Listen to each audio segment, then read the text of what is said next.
People thought sneezing could steal your soul, and that's why we say bless you. Back in the 6th century, the plague was everywhere. Sneezing meant you might drop dead. So Pope Gregory told people, say God bless you. But it gets weirder. Ancient folks believed sneezing let your soul escape. Or worse, open the door for evil spirits. So a quick bless you was like a magical shield. Creepy, right? Some even thought your heart stopped when you sneezed. So bless you was a welcome back from the dead. Today it's just polite.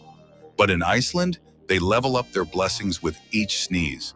And if you think that's strange, wait till you hear what the Romans did when someone farted. Drop a comment if you want to know, and subscribe.